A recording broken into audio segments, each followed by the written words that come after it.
자, 이런 식으로 그 시간의 순서대로 데이터를 쭉 정렬해 놓은 데이터를 시계열 데이터라고 보통 하죠. 이렇게 정렬된 경우에는 이 순서대로 정렬이 된 거다 보니까 이 비어있는 공간, 그 다음에는 과연 이 과거의 쭉 흐름에 따르면 어떤 값이 올까라는 것을 알고 싶은 경우가 많습니다. 뭐 이것을 실무적으로 어떤 근거를 대서 확실하게 누구한테 보고를 하거나 알려줘야 되는 상황이면은 조금 더 견고하게 이론을 좀 만들어야 되겠지만, 그냥 대충 알고 싶다 그런 경우에는 이런 것도 괜찮아요. 여기 데이터가 있고 요 다음날, 오늘이 1월 24일인데 요까지 실제 판매량이 나와 있고, 내일은 그럼 이런 추세면 얼마나 팔릴까를 잠깐 알고 싶은 거예요. 그런 경우에는 이렇게 블록을 씌워서 여기 채우기 핸들을 아래로 한번 쭉 당겨주면 한 71개 정도 팔릴 것이다 라고 하는 이게 선형 관계상에서의 미래값을 이렇게 예측해 볼 수가 있습니다. 뭐 이것은 간단하게 한번 흐름을 파악해 볼 때 이런 방법을 쓰면 되는데요. 실제 이제 많이 쓰는 방법 중에 하나는 어떤 게 있냐고 그러면 그 이동 평균법이라는 거를 많이 써요. 여러분 뭐 통계학 시간에도 많이 배웠겠지만 굉장히 간단하기 때문에 많이 쓰거든요. 예를 들면은 이쪽에 내일의 데이터를 알고 싶으면 그 평균을 이동시킨다고 하는 거는 처음에는 요만큼을 평균 내고 그 다음은 이만큼을 평균 내고 이만큼을 평균, 이런 식으로 평균을 내는 데이터가 이동하는 거거든요. 그래서 내일 데이터가 얼마나 될지를 알고 싶으면 이 전체를 평균 내면 굉장히 좋은 데이터를 얻을 것 같지만, 사실은 알고 보면 어떤 경우가 있을 수 있냐고 하면 이 과거의 데이터도 미래의 데이터를 예측하는데 사용이 되기 때문에 과거의 정보가 근래에 미치는 영향은 미약할 수가 있잖아요. 그러니까 조선시대에 일어난 일이 앞으로 일어날 일에 대해서 영향을 그렇게 많이 주지 않는다라고 생각하게 되면 내일 일어날 일은 오늘 일어난 일에 영향을 더 많이 받겠죠. 그러니까 내일하고 가까운 지점에 있는 값들이 더 많은 실질적인 영향을 줄 것이라고 하는 가정하에 과거 데이터는 좀 배제하고자 하는 노력이 들어있는 겁니다. 그렇게 돼서 예를 들면은 여기 예측값을 구한다고 하면, 자, 이쪽에 3일치 데이터를 가지고 그 다음날 것을 예측해 보는 거예요. 그래서 평균을 내는 거죠. 자, 에버리지 평균을 내서 요 위에 있는 세 개를 씌우는 거죠. 이렇게 씌우면은 어떤 숫자가 나오겠죠. 이것을 아래까지 쭉 연결하는 겁니다. 그럼 이거 보기가 좀 어려우니까 딱 개수니까 소수점이 없게 이렇게 정렬을 하고 오류는 일단 뺄게요. 자, 이렇게 되면 이날은 77개가 팔릴 것이다 라고 예측할 수 있어요. 왜냐하면 요 세 개의 평균을 낸 거기 때문에. 여기는 값이 없겠죠. 그 전에 세 개가 없잖아요. 그럼 여기는 이제 n이 3개일 때 그 데이터인 거예요. 그러면 이 경우에는 에러가 오차가 좀 많이 나잖아요. 뭐 비슷한, 이것도 엄청나게 많이 나네요. 이런 식으로 쭉 데이터가 입력이 되어져 있다고 하면 부장님한테 보고할 때, 자, 우리가 구간을 3으로 해서 이동평균법으로 계산을 했더니 내일은 77개 팔릴 것 같습니다. 이렇게 얘기를 하게 되는 것인데, 예를 들어서 그러면은 4일치도 있고 5일치도 해볼 텐데 왜 하필이면 3일치를 했냐, 이렇게 얘기를 할 수 있잖아요. 예를 들면은 자, 여기에서 5일치까지 했다고 보게 되면, 자, 4일치를 한번 해볼게요. 4일치는 이쪽에 4칸, 적어도 위에 4칸 있어야 되니까, 자, 에버리지 하고 위에 있는 4칸 이렇게 해서 씌웁니다. 그러면 이 예측값이 달라지죠. 이게 달라지고, 그것도 자릿수를 좀 조정해서 오류도 좀 없애고, 자, 이런 식으로 데이터를 생성을 하게 되면 값이 좀 달라지죠. 5일치도 한번 해보겠습니다.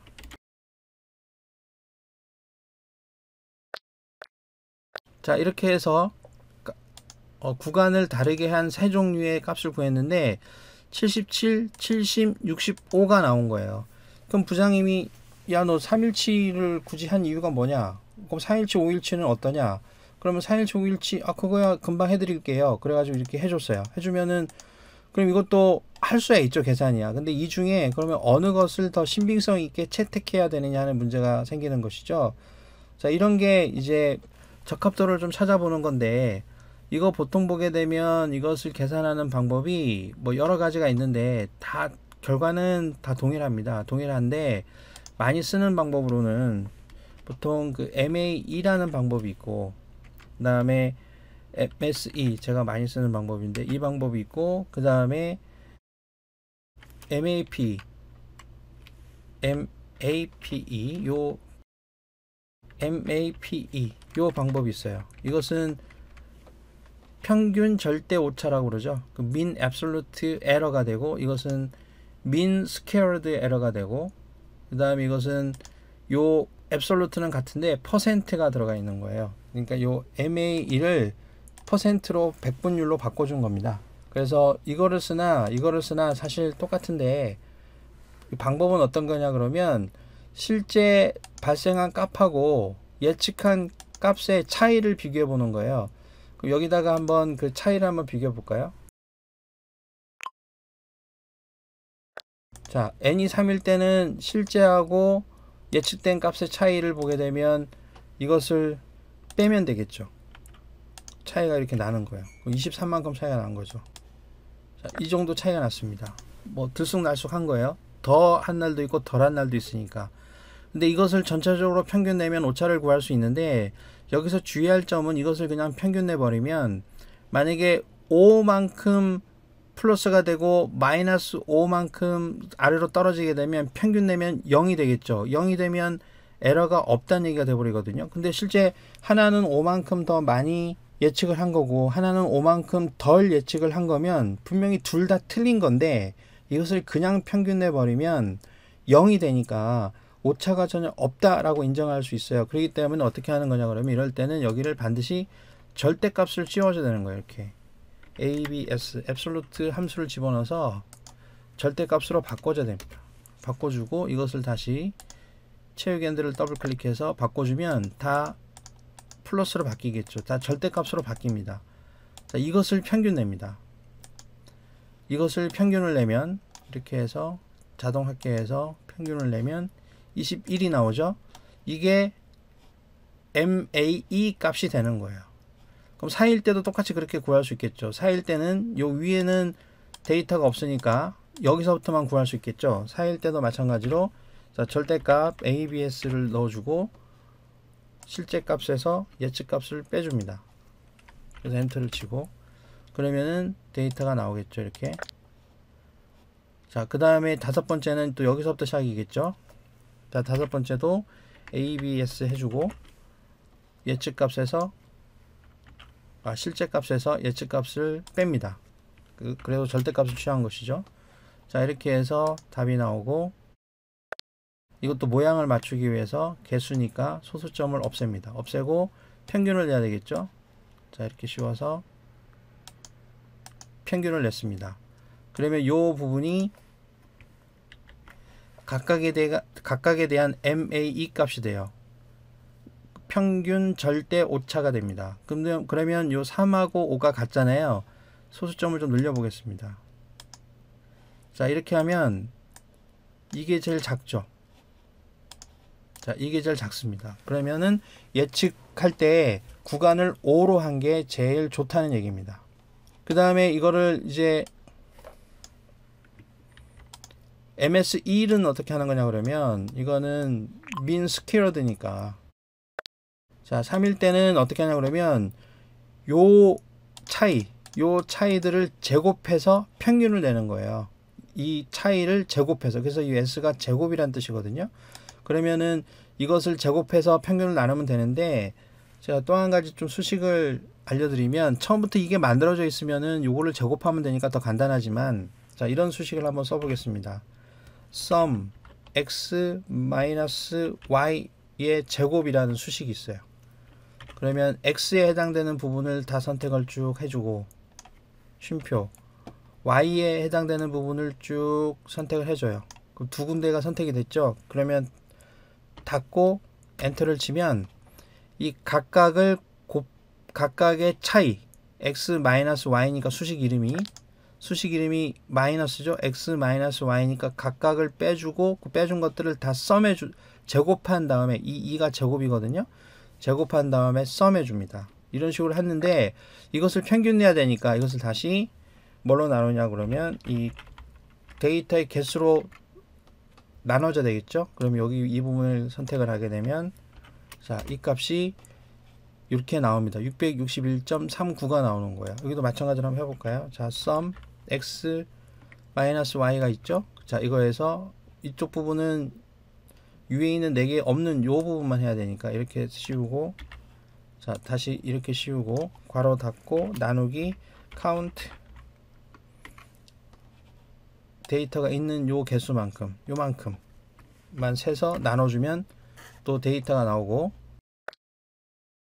여기 x의 제곱 마이너스 y의 제곱이죠. 이거 잘못된 거예요. 요 수식이 잘못됐어요. 이렇게 해야 돼요.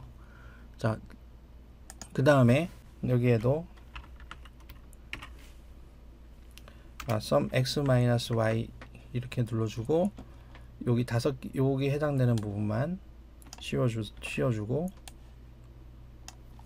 괄호 닫고 카운트 해주고, 데이터의 개수를 세어야 되니까 이렇게 선택을 해준 다음에 누르면 612.8063이 나옵니다. 그럼 이것도 약간 소수점이 크니까 둘째 자리까지만 해줄게요. 자, 이 값이 바로 MSE가 됩니다. 이 중에 뭐가 제일 작죠? 이게 제일 작죠. 이게 제일 작기 때문에 같은 데이터가 나온 겁니다. 같은 값이 나온 거예요. MAP도 자, 이렇게 구할 수 있어요. 자, 이것은 어떻게 구하는 거냐 그러면 전체 판매량에서, 실제 판매량에서 이 에러의 절대값, 이 에러의 절대값이 차지하는 비율을 구하는 겁니다. 굳이 뭐 퍼센트라고 해서 퍼센트 기호를 안 해줘도 되고, 0부터 100으로 나타내는 거니까, 저 백분율로 나타내는 거니까. 자, 이쪽에는 볼까요? 그러면은 어떻게 하는 거냐면 는 하고, 자, 분자에는 예측이 판매량에서 차지하는 비율, 예측이 빗나간 게, 그러면 요게 데이터가 정리가 된 거예요. 그렇죠? 이것도 약간 다시 정리해 보고 이렇게, 자, 이 정도로 차이가 난 거고, 그 다음에 이 경우에도 여기는 데이터가 없겠네요. 여기부터 있겠네요. 그죠? 그러면 요거 나누기 요거 이렇게 해서 다시 계산해 주고, 그 다음에 이쪽에도 요 칸부터니까, 그렇죠? 여기에서 이쪽에 46에 해당되는 부분 나누기 실제 판매량 이렇게 나눠주고 씌워준 다음에 소수점을 정리해 주겠습니다. 정리 안 해도 되는데 이렇게 아주 이쁘게 보이니까 그러는 거예요. 전체를 다 씌워서 평균을 냅니다. 그러면 이 경우에도 똑같으니까 구분하기 위해서 제일 적은 숫자가 이쪽이죠. 0.367. 그래서 이 경우에는 뭐 더 해도 되겠지만 일단은 이 세 개의 구간으로 계산한 예측값 중에서는 이 65라는 것을 채택하는 게 에러가 제일 적다라고 자신할 수 있는 겁니다. 그렇게 해서 내일의 판매량은 65로 결정을 하는 게 제일 좋은 거예요. 그럼 왜 65가 됐느냐? 이런 구간 중에 내가 이 세 개 중에, 이 세 개를 다 할 필요 없습니다. 이 중에 하나를 해서 데이터를 넣어주는 게 제일 간편해서 그런 거예요. 지금 요 절대값 구하고 더해서 다시 평균 내는 문제 때문에 이게 제일 간단하죠. 그래서 저는 이제 이거를 제일 많이 쓰고, 그 다음에 이런 거를 할 때는 또 하나의 주의할 점은, 자, 이걸 한번 그래프로 그려 볼게요.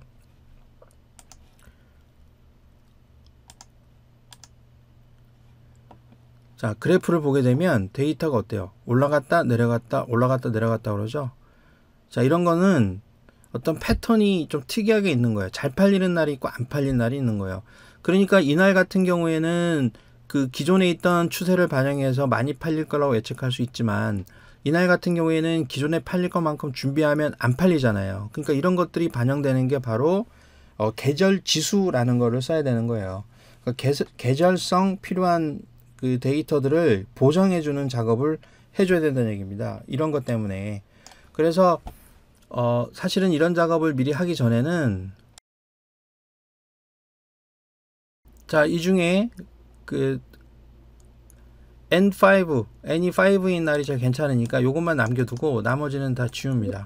이제 필요 없어요. 이렇게 지우고 아깝지만, 자, 이거 차트도 일단 없애고, 그러면은 이 데이터를 가지고 우리가 계절 지수를 만들어 보겠습니다. 일단 이쪽에 요일을 가상으로 하나 만들어 주겠습니다. 1, 5월 이런 식으로. 자, 이런 식으로 우리가 요일이 있다고 치는 거예요. 원본 데이터가 있고, 만약에 요일이 잘 모르면 여기다가 1년번호를 주면 돼요. 만약 10일 주기다 그러면 또 그 1일차, 2일차, 3일차, 10일차, 다시 1일차 이런 식으로 내가 주기를 만들어 주면 되니까, 자, 이쪽에 계절 지수에 대한 인덱스를 주기 위해서 이쪽에다가 1, 월 이런 식으로 계절 지수를 집어넣는 칸을 만들어 보겠습니다. 자, 이렇게 만들고, 자, 이쪽에다가는 계절 지수를 만들 거예요. 그럼 일단 여기다가는 판매 분의 예측 요 자료를 한번 만드는 거예요. 비율을. 그러면 여기 나누기 이쪽에 이 보정치를 만들어 주기 위해서 그런 거예요. 자, 이렇게 만들어 주고, 그러면은 이거를 또 잠깐 또 줄이고 약간, 자, 이런 식의 주의가 있으면 이거를 같은 요일들끼리만, 자, 여기에는 이 전체 데이터 중에 일요일에 해당되는 것들만 뽑아서, 이 중에서 일요일에 해당되는 것만 뽑아서 평균을 내면 됩니다. 그래서 average if라는 함수를 쓰겠습니다. 자, 이쪽 범위에서 여기 일자라는 것만 뽑아서, 이 범위는 이제 나중에 이쪽으로 복사를 해야 될 거기 때문에 여기는 제가 여기서 절대 주소로 만들어 줄게요. 그리고 요 H2는 나중에 한 칸씩 복사하면 위치가 바뀌어야 되니까 그대로 놔두고, 그럼 어느 부분에서 계산을 해와야 되냐 그러면 이쪽 부분, 그죠? 여기서 다시 F4 키를 누르면 전체 절대 주소가 되니까 이렇게 해서 계산을 해줍니다. 그렇게 되면 일요일에 해당되는 부분들은 0.89 정도가 나온 거예요. 그러면 이것을 아래로 복사하게 되면 이런 식으로 지수가 만들어집니다. 뭐 일단 요 정도로만 만들어 보게 되면, 금요일 같은 경우에는 0.49 정도 되는 거예요. 0.44, 0.5, 0.54 뭐 그 정도 되겠죠. 이런 식으로 되는 거예요. 그러면 여기에 65라고 하는 그 값이 나왔잖아요. 이 수요일은 이 이동평균법에 의해서 n을 5로 한 이동평균법을 구해서 65라고 나왔으면 실제 65가 아니고 뭐가 되는 거예요. 여기에다가 여기가 수요일이니까 이 65에다가 수요일에 해당되는 1.5 요 보정값을 취해줘야 되는 거죠. 그죠? 그렇게 되면 수요일은 100개가 팔린다는 겁니다. 엄청나게 차이가 나죠. 지금 이 상태로 가게 되면, 지금 이 데이터에서 얘기하는 걸로 보게 되면 수요일은, 자, 수요일은 96, 99, 수요일은 좀 많이 팔리는 편이네요. 이렇게 봐도. 그렇죠? 자, 이것을 또 개수니까 101개가 되겠네요. 그러면은 이쪽에다가, 자, 101을 놓고 한번 그래프를 그려보겠습니다. 자, 그래프를 그려보면 추세에 별로 이상이 없죠. 이렇게 올라가는데 조금 더 올라간 거, 이 정도로 볼 수 있는 거예요. 여기에서 갑자기 이게 확 떨어지거나 다른 문제가 있겠죠. 만약에 이거를 이제 65로 넣는다고 하면 이렇게 떨어지잖아요. 그러면 보기에도 뭔가 계절 주기에 맞지 않게 떨어진 걸 느낄 수 있죠. 이런 차이가 있는 거예요. 그러니까 여기에서처럼 어떤 일정하게 올라가고 내려가는 패턴이 보이는 데이터 같은 경우에는 이렇게 계절 지수, 이런 거를 계절 지수라고 하는 것을 만들어서 원래 우리가 예측한 값에다가 보정을 좀 해주게 되면 좀 더 나은 결과를 이렇게 보여줄 수 있습니다. 이런 형태로 이동평균법을 이용하게 되면 아주 정밀하지는 않지만 그래도 적절하게 앞으로 일어날 일을 예측을 해서 뭔가 뭐 재료를 준비하던가 대비를 할 수 있는 그런 형태로 활용할 수 있을 겁니다.